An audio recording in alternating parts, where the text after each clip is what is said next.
Hello everyone, कैसे हैं आप सब। आई होप सभी बच्चे बहुत ही अच्छे से क्लासेस को अटेंड कर रहे होंगे। तो आज हम लोगों की इंग्लिश ग्रामर की क्लास नंबर 37 है और बहुत ही इम्पोर्टेंट क्वेश्चंस आपको दिए जा रहे हैं। इन सारे सीरीज़ में आपको या तो कुछ नया सीखने को मिलेगा और साथ साथ आपका पुराना रिवीजन भी होता रहेगा। तो चलिएगा क्वेश्चन सीरीज स्टार्ट करते हैं। अपना पहला क्वेश्चन है, which word is opposite in meaning to reticent? reticent का opposite meaning it mean to say. Antonym आपको बताना है साइलेंट, क्वाइट, वोकल या वर्बोस। बताइएगा। यहाँ पर आपको एंटोनिम बताना होगा रेटिसेंट का। सबसे पहले जान लेंगे रेटिसेंट का मीनिंग क्या होता है। तो रेटिसेंट का मीनिंग होता है अल्पभाषी, यानी कि कम बोलने वाला। ठीक ना, अल्पभाषी होता है रेटिसेंट का मीनिंग। अब आप देख पा रहे हैं अल्पभाषी, और यहाँ आपको कैसे दिमाग लगाना होगा। साइलेंट मतलब चुप और क्वाइट मतलब भी चुप। ठीक ना, मूक, साइलेंट मतलब मूक होता है और क्वाइट मतलब चुप होता है। ठीक, अब आप देख पा रहे हैं कि जब दोनों आपका इस तरीके से मिल रहा है तो दो मिलता हुआ ऑप्शन आंसर नहीं होगा। वोकल और वर्बोस की बात करें तो वर्बोस का मीन्स होता है वाचक, यानी use and excessive number of words. आपको बहुत ज़्यादा शब्दों का यूज़ करने के लिए जो है करना कहलाता है वर्बोस, यानी extra use of word, excessive number of words. ठीक, अब यहाँ पर आंसर होगा वोकल। वोकल मतलब होता है जो है वाचाल, मुखरित, बीइंग आउटस्पोकन, यानी बोलने वाला। तो आपको मिल जाएगा वोकल, आंसर मिल जाएगा। वर्बोस मतलब जो है बहुत ज़्यादा शब्दों का यूज़ करने वाला। ठीक ना, बट वोकल मतलब मुखरित, यानी बीइंग आउटस्पोकन। ओके, रेटिसेंट का मीन्स अगर आप जाने तो अल्पभाषी। तो यहाँ पर आपका वोकल आंसर करेक्ट होगा। समझ पा रहे होंगे ना। मीनिंग भी लिखते चलेंगे क्वेश्चन नंबर सेकेंड पर। Which of the following words is the antonym of the word auspicious? auspicious, unauspicious आप अक्सर सुनते होंगे, शुभ अशुभ। ठीक है, मंगल अमंगल। तो auspicious मतलब होता है शुभ और unauspicious मिले तो अशुभ होता है। ठीक है, तो शुभ का एंटोनिम क्या होगा, यानी अब आपको निगेटिव वर्ड ढूंढना पड़ेगा। तो आप देख पा रहे हैं कि सेल्फिश नेचर, यहाँ पर नेचर की बात कर रहा है, ये गलत हो गया। ठीक ना, दूसरा ऑप्शन देखें, क्विक रिएक्शन, तुरंत रिएक्ट करे, ये भी इनकरेक्ट है। पॉवर्टी माने गरीबी, ये भी इनकरेक्ट है। ऑमनियस है ना, ऑमनियस मतलब होता है आपका बैड ओमेन, यानी अशुभ अमंगल। तो यहाँ पर आपका यही आंसर होगा। We are talking about antonym. ठीक है ना, एंटोनिम ढूंढ रहे हैं, इसलिए ऑमनियस मतलब शुभ, या क्या कह सकते हैं। ठीक है, ऑमनियस मतलब अशुभ। यहाँ पर हम सभी को ऑस्पिशियस देखना है ना, तो ऑस्पिशियस मतलब शुभ या मंगल, तो ऑमनियस मतलब अशुभ, अपोजिट ढूंढना है ना, इसलिए। ओके, तो डी ऑप्शन। आगे बढ़ते हैं, क्वेश्चन नंबर थर्ड देखेंगे। There was no altruistic motive that prompted him to help her. आपको यहाँ पर जो अंडरलाइन वर्ड अल्ट्रिस्टिक है, इसको आपको एंटोनिम ढूंढना है।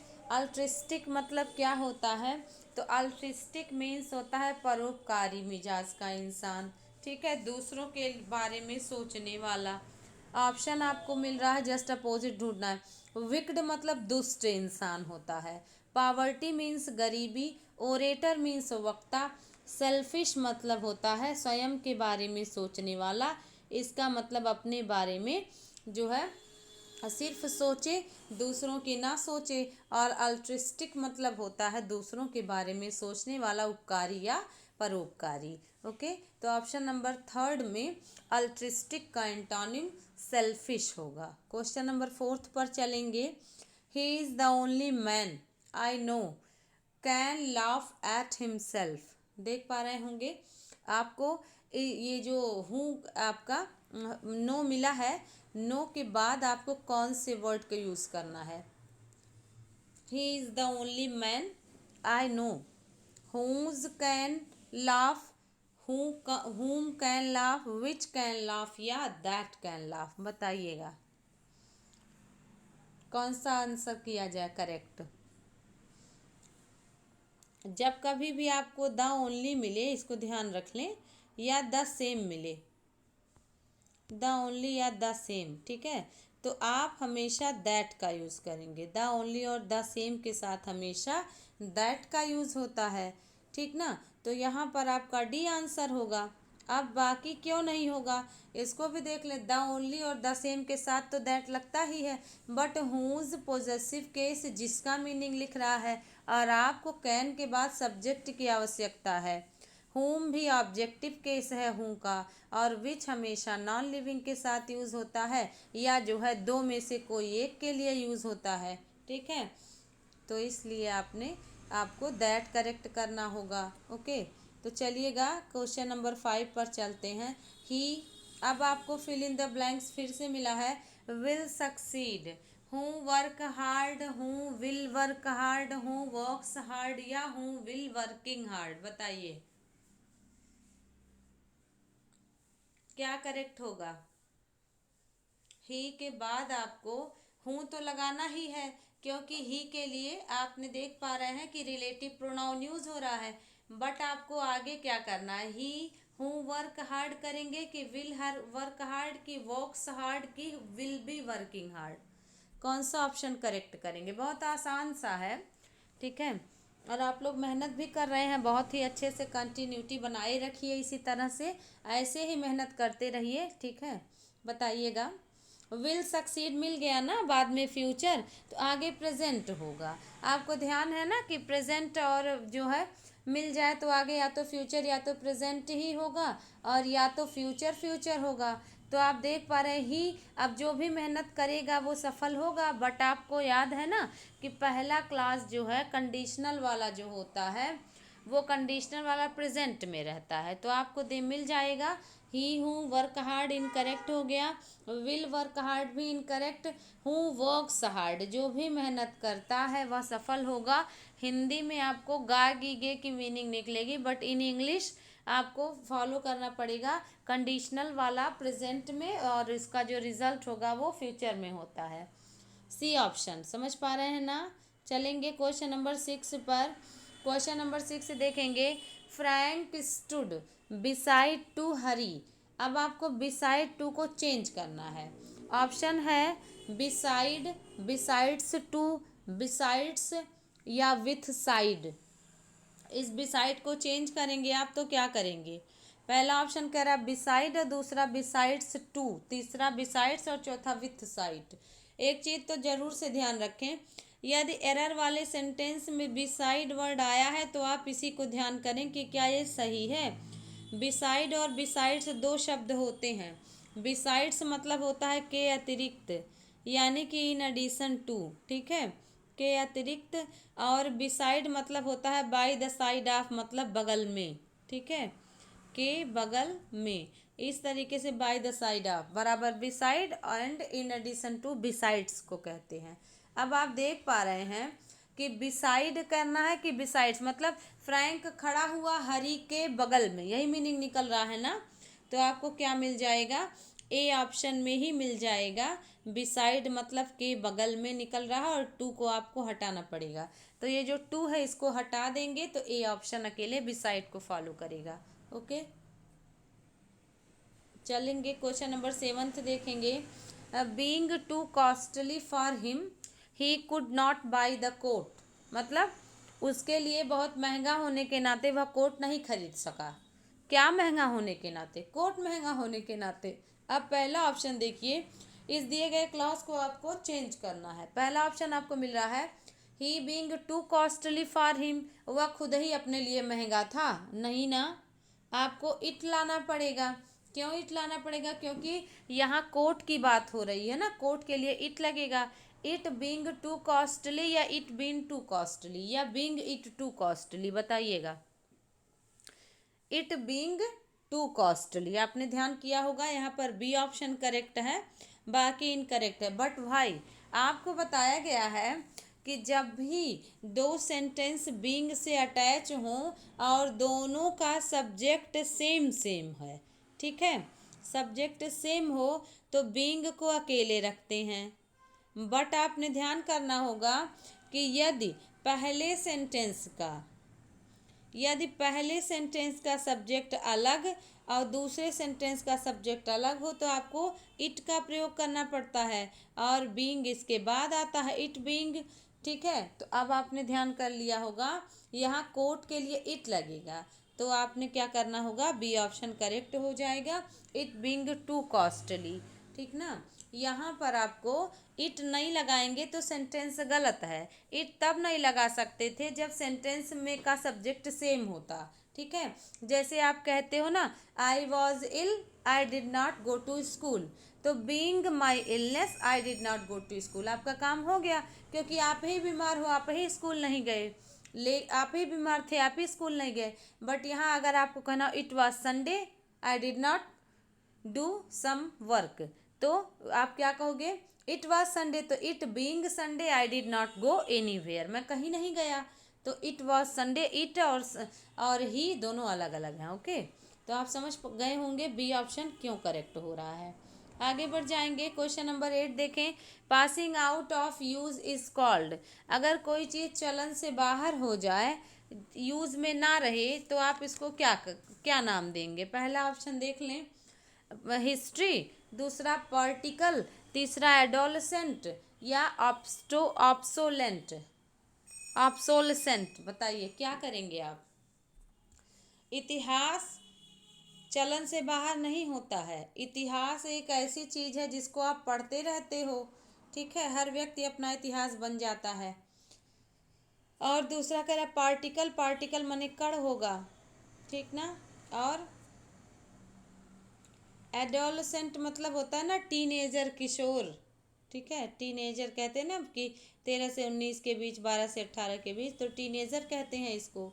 और ऑब्सोलेसेंट, ऑब्स्टिकल वर्ड ये यानी कि बाधा, और ऑब्सोलेट ऐसे कुछ शब्द हैं जिससे बना है ऑब्सोलेसेंट, मतलब आप कह सकते हो इसको अप्रचलित, पुराना, चलन से बाहर, ऐसे कुछ शब्द, एकदम एग्जैक्ट मीनिंग आपको निकालना पड़ेगा। ठीक है, बहुत से बच्चे हिस्ट्री कर देंगे, लेकिन कुछ पर्टिकुलर वर्ड्स बनाए गए हैं वन वर्ड सब्स्टिट्यूशन में, जिसको आपको यूज़ करना पड़ेगा। ठीक है, अब कह दें स्टडी ऑफ एंसेंट थिंग्स, तो आप क्या हिस्ट्री बता दोगे, नहीं ना, उसके लिए पुरातत्व विज्ञान एक शब्द है, आर्काइयोलॉजी।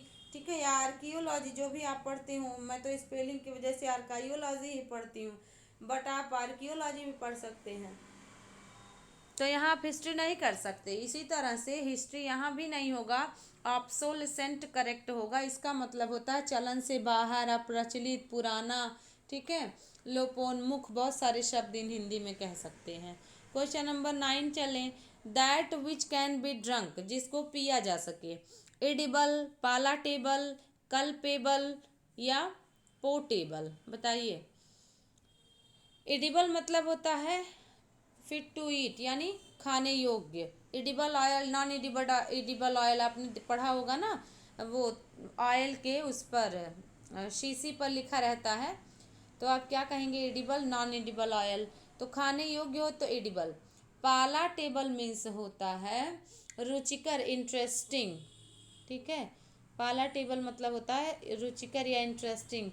और कल्पेबल मीन्स होता है दोष लगाने योग्य, मतलब रिस्पॉन्सिबल फॉर बैड एक्टिविटीज़, तो हो जाएगा ये वाला। अब पोर्टेबल मतलब होता है पीने योग्य, पोर्टेबल वाटर आपने ज़रूर से सुना होगा, तो पोर्टेबल मतलब पीने योग्य, portable means easy to carried, होने योग्य, एडिबल मीन्स खाने योग्य, पाला टेबल मीन्स आपने देखा इंटरेस्टिंग, और जो है कल्पेबल मीन्स होता है दोषास्पद, यानी दोष लगाने योग्य। ओके, तो चलेंगे क्वेश्चन नंबर 10 देख लेंगे, the antonym of the following word, explicit का एंटोनिम क्या होगा, एम्बीडेक्स्टर या एम्बीडेक्स्ट्रस या वीक या ब्राइट या एम्बिग्यूअस, बताएं।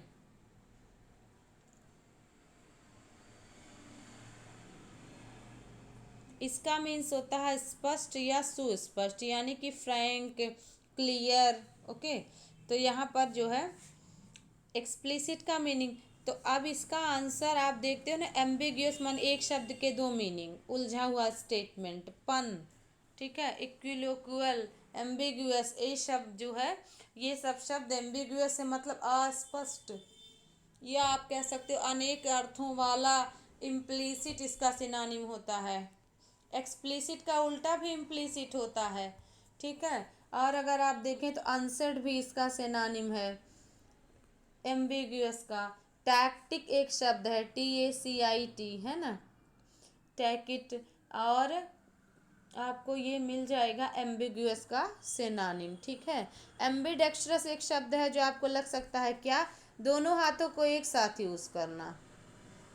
आपने उसमें हर बच्चे मुझे लगता है 3 इडियट मूवी देखे होंगे ना। तो 3 इडियट मूवी में जो प्रिंसिपल सर रहते हैं, वमन ईरानी जी ने जो रोल किया है, उसमें वो दोनों हाथों से लिखते हैं। तो ऐसे स्टाइल को, और कहा जाता है अल्बर्ट आइंस्टाइन भी दोनों हाथों से लिखा करते थे। तो दोनों हाथों को एक समान, एक समय में एक साथ चलाना, दोनों हाथों से लिखना, दैट इज कॉल्ड एम्बिडेक्स्ट्रस। ओके, तो आपने इसको जो है दोनों हाथों को एक साथ यूज करने वाला।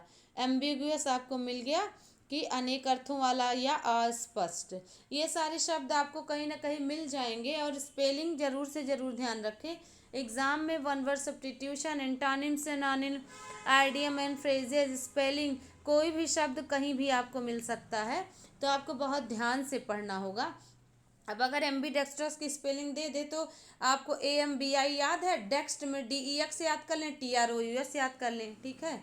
इस तरीके से तोड़ तोड़ के याद करने से आपको नहीं भूलेगा, और एग्जाम में, किसी भी एग्जाम में कोई क्वेश्चन पूछ सकता है। ओके, तो चलेंगे बच्चों क्वेश्चन नंबर 11 पर। ट्रांक्विल का क्या मतलब है? पहला ऑप्शन फ्रीडम, दूसरा ब्रिलियंट, तीसरा ग्लूमी, और चौथा पीसफुल। बताइएगा कौन सा करेक्ट किया जाए। ट्रांक्विल का मीन्स आपको बताना है। ट्रांक्विल मीन्स होता है शांत, ठीक है ना, शांत, काम, शांति, पीसफुल, ठीक ना, शांत, शांति। तो अब आप देख पा रहे हैं कि ट्रांक्विल मीन्स आपको पता चल गया, तो आपने आंसर भी ढूंढ लिया, peaceful. Freedom means, brilliant means, gloomy means उदास, ये सब आप जानते हो, बट आंसर नहीं होगा। और भी सिनोनिम अगर आप देखना चाहें तो हश्ड, SUSHED, हश्ड, इसका मीन्स भी शांति होता है। नॉइजलेस तो बहुत कॉमन सा शब्द है, ठीक है, नॉइजलेस, इसका मतलब भी शांत होता है, ठीक ना। और सेरेने एक शब्द है, SERENE। ये सब मैं आपको इसलिए बता रही हूँ बच्चों कि आपको बहुत सारे शब्द नए नए मिल जाएं, और एग्ज़ाम में कोई भी शब्द पूछे तो आपको तनिक भी कन्फ्यूज़न ना हो, ठीक है। क्योंकि अपना उद्देश्य है हमारे बच्चे बहुत जल्दी से सफलता प्राप्त करें, और एक अच्छे स्टूडेंट की तरह समाज में उभर कर आएँ, और एक अच्छे बच्चे बनकर निकलें। और एक पढ़ने वाला इंसान कुछ भी कर सकता है, ठीक है, और जो पढ़ेगा उसी को नॉलेज होगा, ठीक ना। तो चलिए क्वेश्चन नंबर 12 पर देखते हैं। फैबुलस मीन्स क्या होगा? ब्यूटीफुल, इंटरेस्टिंग, मार्वेलस, या चार्मिंग? बताएंगे। फैबुलस का मतलब, फैबुलस तो बहुत से मतलब एक कॉमन सा शब्द है जो अपने आसपास घूमता रहता है। बच्चे रियलिटी शोज बहुत देखते होगे, आप लोग देखते हो ना, बहुत सारे रियलिटी शोज आने लगे हैं जिसमें जो जजेस होते हैं, जूरी मेंबर्स होते हैं, वो लोग क्या फैबुलस, मार्वेलस, इस तरह से कुछ नए नए शब्द यूज़ करते हैं ना। तो सुपर्ब, बहुत सारे शब्द यूज़ करते हैं, ठीक है। तो ये सब आपका क्या होगा, ये फैबुलस मतलब मार्वेलस, मतलब आप विस्मयकारी, आश्चर्यजनक, चमत्कारी, इस तरीके से। ब्यूटीफुल मतलब सुंदर, ये होगा ना। इंटरेस्टिंग मतलब रुचिकर, चार्मिंग मतलब आकर्षक, है ना। फैबुलस का एग्जैक्ट अगर आपको मीनिंग ढूंढना है तो मार्वेलस इसका मीनिंग होता है। और भी देख लें, सुपर्ब भी इसका सिनोनिम है, ठीक है, सुपर्ब भी इसका सिनोनिम है। मार्वेलस आपको पता है। स्पेक्टेकुलर भी एक शब्द है, ये भी इसका मतलब भी होता है कि बहुत ही उम्दा, ठीक है, या बहुत ही अच्छा। स्पेक्टेकुलर ये भी एक अच्छा शब्द है, आपको एग्जाम में मिल जाएगा। ब्रीथ टेकिंग भी एक शब्द है, इसी का सिनोनिम BREATH, ब्रीथ मतलब होता है ना सांस लेना, टेकिंग, ये भी एक शब्द है जो मार्वेलस और फैबुलस का सिनोनिम है, ठीक है। और इनक्रेडिबल तो सामान्य, अविश्वसनीय, आप जानते हो, है ना, इनक्रेडिबल, अद्भुत, तमाम जो है शब्द आपको मिल जाएंगे, ठीक है। तो अमेजिंग, इनकंसीवेबल, ठीक ना, इस तरीके से। तो आपने मिल गया ना कि यहाँ पर आपका मार्वेलस करेक्ट है। क्वेश्चन नंबर 13 देख लेंगे। The priest was innocent. अब आपको आगे फिल इन द ब्लैंक है जो कि कंजक्शन के रूप में आपको मिल रहा है, बताएंगे। पहला एंड, मतलब प्रीस्ट, इनोसेंट मतलब निर्दोष होता है, ठीक है, निर्दोष, निरपराध, ठीक। तो निर्दोष था, प्रीस्ट मीन्स पुजारी। ही कुड नॉट प्रूव इट, लेकिन वह उसको प्रूव नहीं कर पाया, और वह उसको प्रूव नहीं कर पाया। फॉर और सो, बताइए, इसलिए, फॉर और सो का मतलब इसलिए है, बताइए क्या करेक्ट करेंगे। मुझे लगता है ये वाला सब बच्चे करेक्ट ही बता रहे हैं, ठीक है। आपको ध्यान करना होगा ऑप्शन नंबर सी, यहाँ पर बट। अब आपको बट ही क्यों आखिर करना पड़ेगा, क्योंकि आपको बताया गया है बाबू कि पहला क्लॉज दूसरे क्लॉज का जस्ट अपोजिट होगा, पहले को दूसरे को एडवर्स करेगा, तो आप यट, बट, स्टिल, इन सभी का यूज़ करेंगे। ओके, मुझे लगता है सब बच्चे को समझ में आ रहा होगा सारा क्वेश्चन। फटाफट बताएं क्लासेस कैसी लग रही हैं।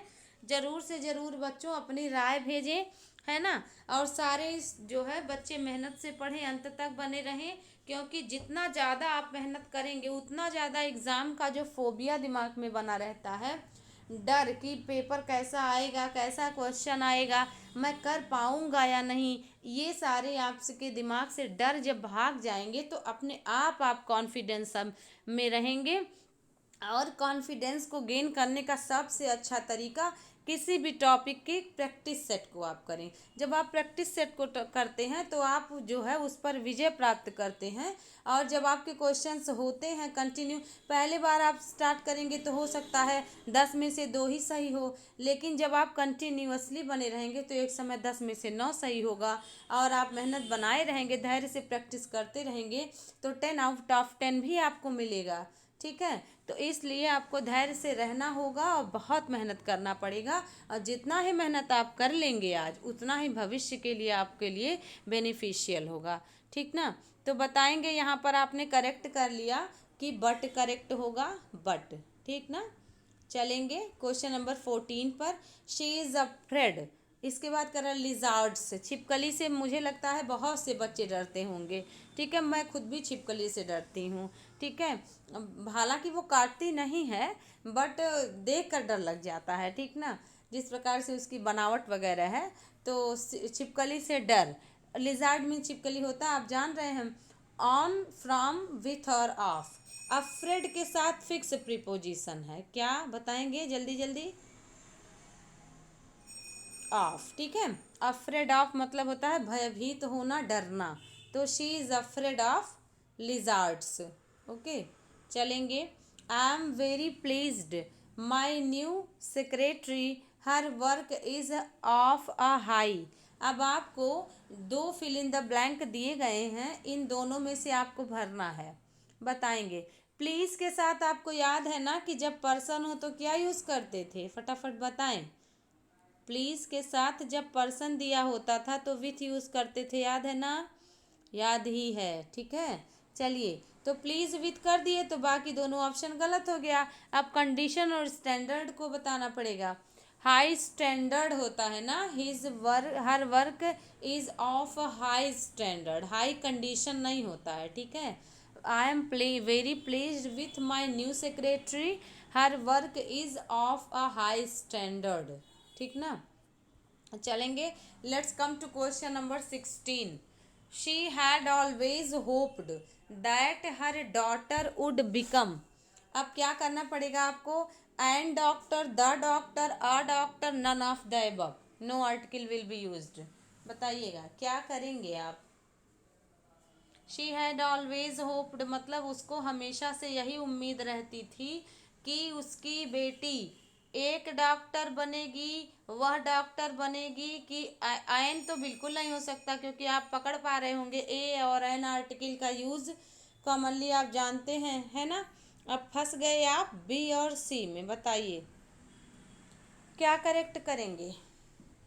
ए डॉक्टर है ना, अ डॉक्टर, आ क्यों करेक्ट कर रहे हैं भाई? एक डॉक्टर का मतलब कोई पर्टिकुलर किसी डॉक्टर को थोड़े ना मेंशन हो रहा है। यहाँ कहते हैं ना I will be a doctor, मतलब एक डॉक्टर, ऐसे सामान्य मतलब अनसर्टेनिटी यहाँ व्यक्त हो रही है, इसलिए आपको यहाँ पर अ डॉक्टर करेक्ट करना होगा। द डॉक्टर आप तब करते जब किसी पर्टिकुलर डॉक्टर को आप जो है इंडिकेट करते, ठीक है, वह डॉक्टर बनूंगी जो मेरे भैया हैं, इस टाइप का, तो यहाँ पर द कर सकते थे, ठीक है, बट यहाँ ए होगा।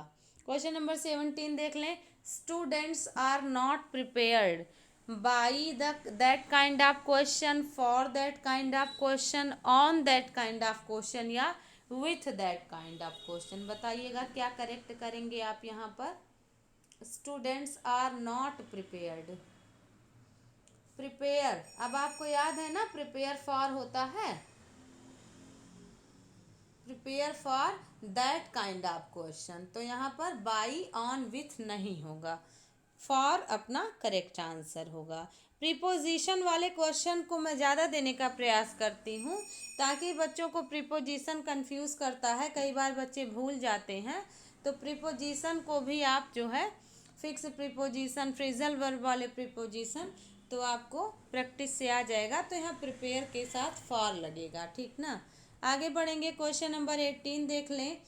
We threw out some old furniture so that the new television set has enough space. बताइए, मैंने जो है क्या, वी हमने ओल्ड फर्नीचर को क्या कर दिया, सेट कर दिया, ताकि नया टेलीविज़न एनफ स्पेस पा सके। बताइएगा क्या करेंगे? आगे आपको थ्रू मिल गया ना, थ्रो, थ्रू, थ्रोन, तो आपको यहाँ पर पास्ट को ध्यान में रखते हुए हैज़ ना करके हैड करना पड़ेगा, ठीक है। आपको ध्यान करना पड़ेगा कि यहाँ पर मतलब जो काम हो चुका है वो थिंकिंग और वर्किंग दोनों अतीत की बात है। हमने ओल्ड फर्नीचर को सेट कर दिया क्योंकि न्यू फर्नीचर को सेट करने के लिए ताकि स्पेस था, तो था मतलब जो है या मिल सके, तो कुल मिला जुला के आपको हैड का यूज़ करना पड़ेगा क्योंकि जो काम है और जो आपने सोचा था वो पास्ट में ही था। Let's come to question number 19। Silk worms like feeding on a slash the leaves of the b slash mulberry tree c slash no error. ये क्वेश्चन बच्चों मुझे लगता है बहुत ही आसान है और आपको भी बहुत आसानी से समझ में आ जाएगा, आप एरर फाइंड आउट कर पाएंगे, तो कर लें फटाफट। Silk worms like feeding, starting से चले, मिल जाएगा आंसर। इस क्वेश्चन में क्या गड़बड़ है बताइएगा? A part, B part, C part, D part. D part means no error. अगर कोई एरर ना हो तो जल्दी से बता दें, नो एरर। बहुत अच्छे, बिल्कुल सही, बहुत से बच्चे ए आंसर कर रहे हैं। ए आंसर मीन्स होता है क्या, प्रेजेंट इंडेफिनिट अफर्मेटिव, ये स्टार्टिंग ही है, बट देखिएगा बहुत से ऐसे क्वेश्चंस हैं जो एग्ज़ाम में आपको नहीं ध्यान केंद्रित कर मिलता। तो सिल्क वार्म अगर होता तो लाइक्स तो सही था, लेकिन सिल्क वार्म्स दिया है ना, सिल्क वार्म्स, तो आप प्लूरल के साथ वर्ब भी तो आप सही सही रूप में प्लूरल लगाएं। जब आप सिल्क वार्म करते तो लाइक्स सही था, लेकिन सिल्क वार्म्स है तो लाइक को लाइक ही रहने दे, सिंगुलर नहीं बना सकते।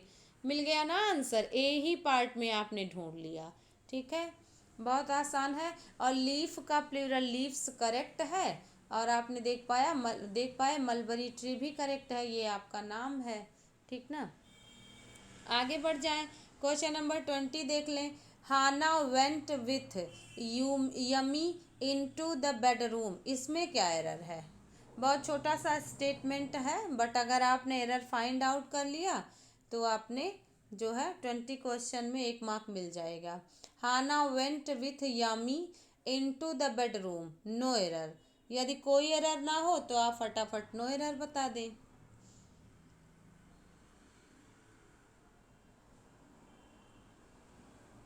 देखिए, हाना एक सब्जेक्ट है, वेंट वर्ब का सेकेंड फॉर्म है, और यमी आपका जो है पर्सन है तो विथ लगा, ये भी सही है। मोशन से बेडरूम में गया तो यह भी सही है। इसका मतलब नो एरर अपना आंसर होगा, इसमें कोई एरर नहीं है, हमेशा एरर नहीं रहता। ठीक है, ध्यान कर लें, बहुत से ऐसे क्वेश्चंस होते हैं जिसमें नो एरर होता है। ठीक ना, तो यहाँ पर आपने जो बच्चे डी आंसर किए हैं उनका करेक्ट है। 21 नंबर क्वेश्चन देखें। When she tired she hand over the charge to the vice president, no error बताएंगे। जब वह थक गई तो उसने चार्ज को हैंड ओवर कर दिया वाइस प्रेसिडेंट को। बताइए क्या करेंगे आप। बहुत आसान है, ऐसा मुझे लगता है, आपको भी लगेगा। बताइएगा कौन से आंसर को करेक्ट करें। विच ऑप्शन, हैंड ओवर मतलब होता है सौंपना। ठीक है, सौंपना, किसी को अपना देना, पदवी देना, हैंड ओवर। बताइए, फ्रेजल वर्ब है हैंड ओवर, ध्यान करें।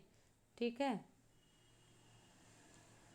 देखेंगे आपको कह रहा है कि व्हेन शी टायर्ड, बात पास्ट में हुई ना, कि जब वह टायर्ड नहीं रिटायर्ड, मतलब जब वह रिटायर हो गई तो उसने क्या कर दिया, चार्ज को सौंप दिया ना, तो आपने क्या करना पड़ेगा, हैंडेड ओवर। ठीक है, हैंडेड ओवर, हैंड ओवर को फास्ट फॉर्म में कन्वर्ट करेंगे, handed over the charge to the vice president. Handed over सौंप दिया, ओके, जब वह रिटायर्ड हुई इसलिए। Question number 22, I have been looking for an apartment and I finally found the good one, airy one, cheap one और enough one. बताइए, look for एक phrasal verb है, लुक फॉर एक फ्रेजल वर्ब है, इसका मतलब होता है खोजना, सर्च करना कोई चीज़ है ना, खोजना, इसका मतलब लुक फॉर होता है। और लुक इनटू मतलब जांच पड़ताल करना। बताइएगा, लुक आफ्टर मीन्स देखभाल करना, फ्रेजल वर्ब भी बहुत आता है एग्जाम में।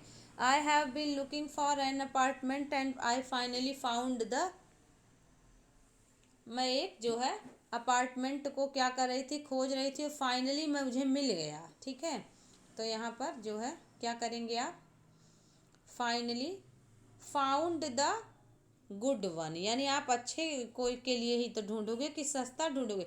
चीप मतलब यहाँ चीप क्वालिटी की बात हो रही है, चीप मतलब चीपेस्ट क्वालिटी, बट यहाँ पर क्वालिटी गुड है, एडजेक्टिव ऑफ क्वालिटी, तो आपको गुड वन यानी एक अच्छा उसको फाइनली मिल ही गया। ओके, तो बाकी आंसर्स नहीं करेक्ट होंगे। Question number 23, choose the correct spelling embarrass की। एम्बेरस मतलब होता है शर्मिंदा होना,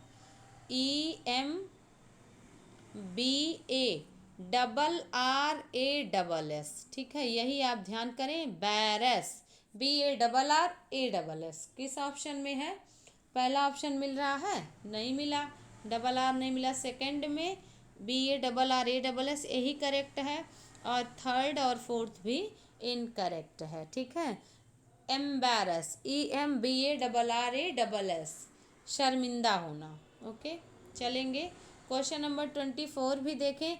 सर्जन की करेक्ट स्पेलिंग क्या होती, शल्य चिकित्सक। बताइए, जो ऑपरेशन वगैरह करते हैं, सर्जन,